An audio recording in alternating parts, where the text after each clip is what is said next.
चलिए विद्यार्थियों, तो आज हम अपनी इस क्लास में कक्षा 11वीं रसायन शास्त्र की इकाई 14 पर्यावरणीय रसायन को आगे बढ़ाते हैं और इसके अगले बिंदुओं की चर्चा करते हैं। सबसे पहले हम बात करते हैं पर्यावरणीय रसायन की।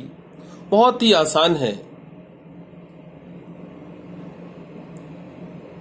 पर्यावरणीय रसायन तो ये विज्ञान की शाखा है जिसका संबंध पर्यावरण में होने वाली विभिन्न रासायनिक घटनाओं से होता है, विभिन्न रासायनिक परिवर्तनों से होता है जो हमारे पर्यावरण में लगातार होते रहते हैं।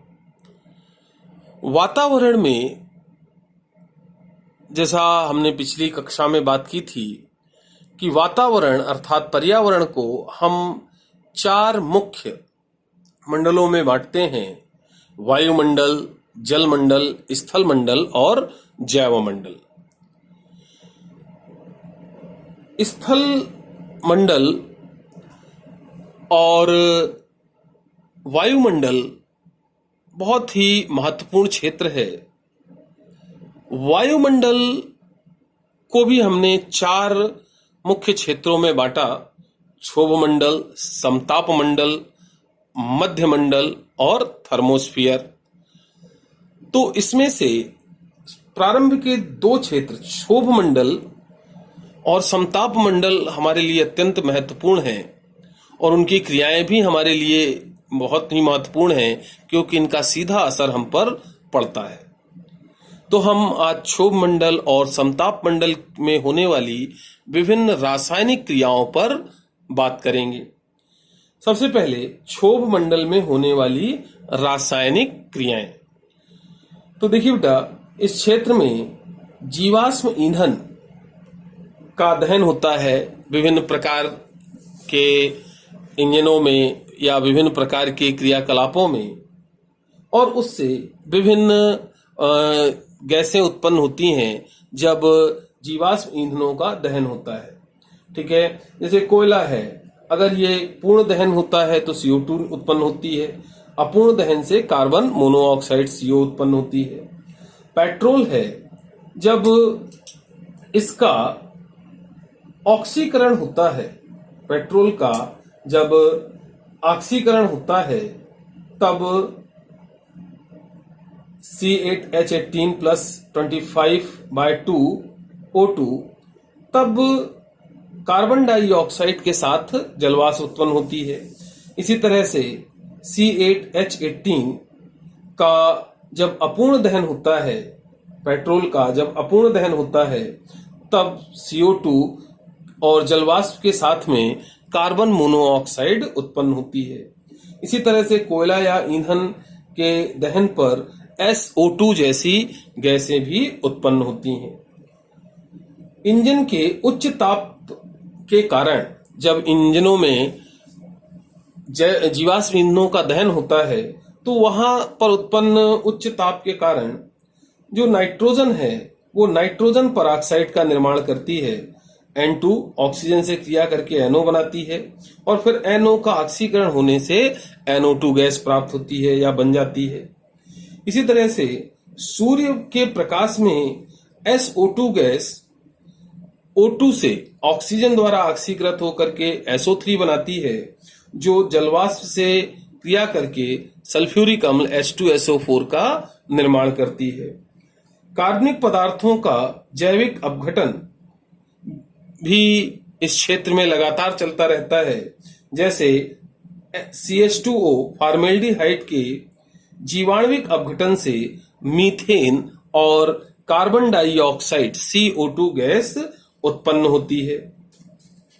आगे बात करते हैं मुक्त ऑक्सीजन द्वारा निर्मित O3 की क्रियाएं, ओजोन की क्रियाएं। तो NO2 सूर्य प्रकाश में NO के साथ मुक्त ऑक्सीजन परमाणु बनाता है। ये ऑक्सीजन परमाणु आपस में संयोग करके ओजोन गैस का निर्माण करते हैं, है ना। O प्लस O, एक भूल गया हूं मैं, लिख देता हूं,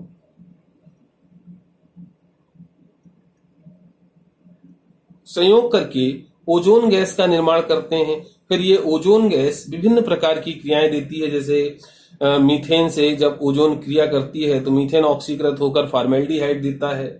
इसी तरह से प्रोपेन के ऑक्सीकरण से acrolein CH double bond CH single bond CHO प्राप्त होता है, और एथेन के ऑक्सीकरण से NO2 के साथ पराक्सी एसिटाइल नाइट्रेट पैन बनता है, जो कि एक प्रदूषक है।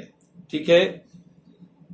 प्रकाश संश्लेषण की क्रिया भी इसी भाग में होती है, अर्थात क्षोभ मंडल में।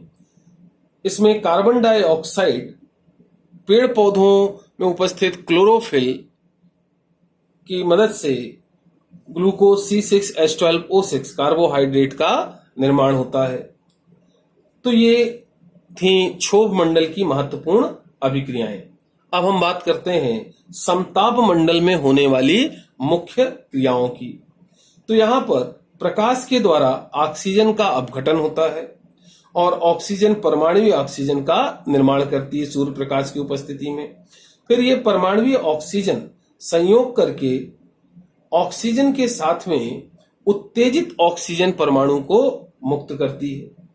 ये जो उत्तेजित ऑक्सीजन परमाणु है, ध्यान रहे, इसे वायु चमक कहा जाता है, क्योंकि ये उत्तेजित ऑक्सीजन परमाणु दृश्य क्षेत्र के विकिरणों का उत्सर्जन करता है, और दृश्य क्षेत्र के विकिरणों का उत्सर्जन करने की वजह से चमक उत्पन्न होती है, और इसी चमक के कारण इसे वायु चमक के नाम से भी जाना जाता है। ठीक है।